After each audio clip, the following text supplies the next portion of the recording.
Welcome to VSPM channel. VSPM channel subscriber பண்ணாதவங்க subscriber பண்ணிக்கோங்க. கூடவே இருக்கிற பெல் பட்டனை கிளிக் பண்ணிக்கோங்க. இன்றைக்கி வந்து கோயம்புத்தூர் ஸ்டைலில் மீன் குழம்பு வைக்க போகிறோம். அது எப்படி வைக்கிறதுன்றதை பார்க்கலாம். அந்த மீன் அதெல்லாம் வாங்கியிருக்கிறேன். சங்கரா மீன் கழுவி சுத்தம் பண்ணி எடுத்தாந்து வச்சுட்டேன். இப்போ நம்ம குழம்பு போட்டதை பார்க்கலாம். இப்போ எண்ணெய் ஊற்றிக்கலாம். அளவா எண்ணெய் ஊற்றிக்கினா போதும். எண்ணெய் இப்போ அதுக்கு வெந்தயம் போட்டுக்கலாம். கடுகு இப்போ வாங்க மேலே தாளிச்சிக்கலாம். வெந்தயம்,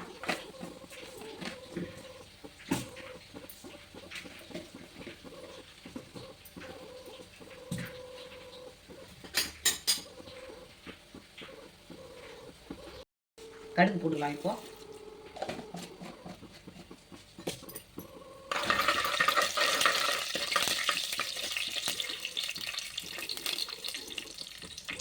இப்போ ஒரு 150 கிராம் சின்ன வெங்காயம் உரிச்சிட்டு நல்லா நசுக்கி வச்சுருக்கிறேன். ஒரு 50% அளவுக்கு நசுக்கி வச்சுருக்கிறேன் பாருங்கள்.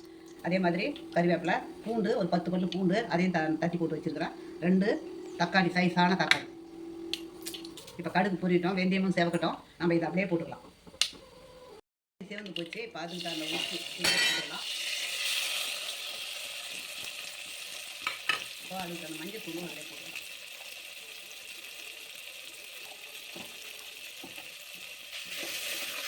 உப்பு, மஞ்சள் தூள் எல்லாத்தையும் போட்டு நல்லா வதக்கிடுவோம்.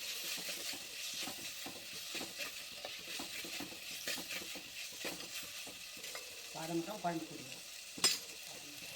நல்லா வெங்காயம் தக்காளிலாம் வதங்கிட்டு இப்போ நம்ம தனி மிளகாத்தூள் போட்டுக்கலாம்.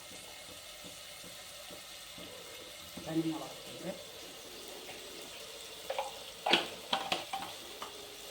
இப்போ நம்ம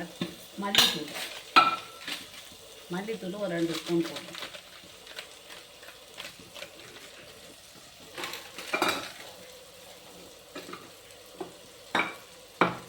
இது வதங்கணும். இப்போ நம்ம குழம்பு மிளகாத்தூள் போட்டுக்கலாம்.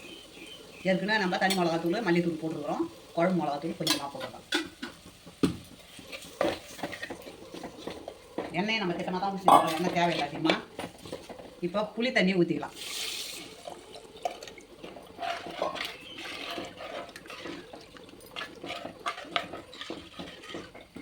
இப்போ உப்பு பதம் பார்த்துக்கலாம். நம்ம உப்பு கரெக்டாக இருக்கா அப்படின்னு நம்ம பார்த்துக்கலாம்.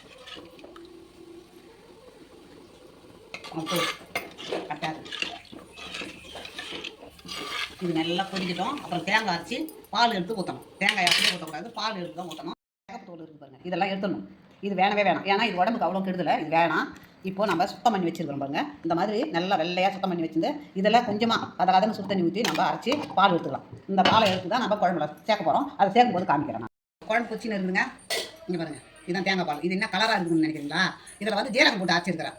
ஜீரகம் போட்டு அரைச்சா தான் இப்போ குழம்புல நம்ம ஊற்றும் போது நம்மளுக்கு வந்து எல்லாத்துக்கும் நல்லது, நம்ம உடம்புக்கும் நல்லது, நமக்கு செரிமான பிரச்சனைக்கும் நல்லது. அதனால் இப்போ தேங்காய் பால் ஊற்றுறதுனால அது கூட ஜீரகம் போட்டு அரைச்சி அதை நல்லா வடிகட்டி எடுத்துருக்கிறேன். இங்கே பாருங்கள், நல்லா திக்காக இருக்குது பாருங்கள் பால். அந்த மாதிரி இருக்கணும். இப்போ இது நல்லா கொதிக்கிட்டோம். நம்ம மேலே போட்டுக்கலாம். தேங்காய் பால் நல்லா கொதிச்சுட்டு பாருங்கள். தேங்காயில் ஏன் ஜீரகம் போடணும்னா, இப்போ கோயம்புத்தூர் ஸ்டைலில் குழம்பு வைக்கும்போது அவங்களாம் அந்த மாதிரி ஜீரகம் போட்டு தான் தேங்காயில் அரைச்சி ஊற்றுறாங்க. அது ஏன் அப்படி ஊற்றுறாங்கன்னு கேட்டால், நம்மளுக்கு செரிமான கோளாறு தேங்காய் பால் ஊற்றுறதுனால செரிமான கோளாறு நம்மளுக்கு வராது அப்படின்னு சொல்கிறாங்க. அதனால தான் அவங்க நம்ம வந்து அளவு காட்டலன்னு நினைக்காதீங்க. அளவு வந்து நமக்கு தகுந்த மாதிரி ஒரு அளவு இருக்கும் இல்லை எல்லாத்துக்குமே. அந்த மாதிரி தான் ஒரு ஜீரகம் ஒரு அரை ஸ்பூன் ஒரு 1/4 ஸ்பூன் போட்டு தேங்காய் அந்த குழம்பு எந்த அளவுக்கு இருக்குது அந்த அளவுக்கு நம்ம அரைச்சி ஊற்றிக்கலாம். இப்போ மீனை போட்டுக்கலாம். குழம்பு நல்லா கொதிச்சிடுது. மீனை போட்டுக்கலாம்.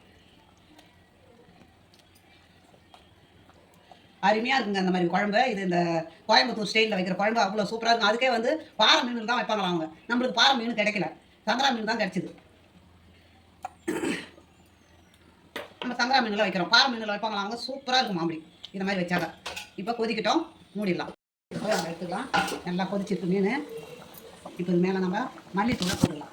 மல்லித்தழையை அவ்வளோதாங்க. கோயம்புத்தூர் மீன் குழம்பு ரெடி ஆகிடும். இதை பிடிச்சிருந்ததுன்னா எனக்கு லைக் பண்ணுங்கள், கமெண்ட் பண்ணுங்கள், சப்ஸ்கிரைபர் பண்ணுங்கள்.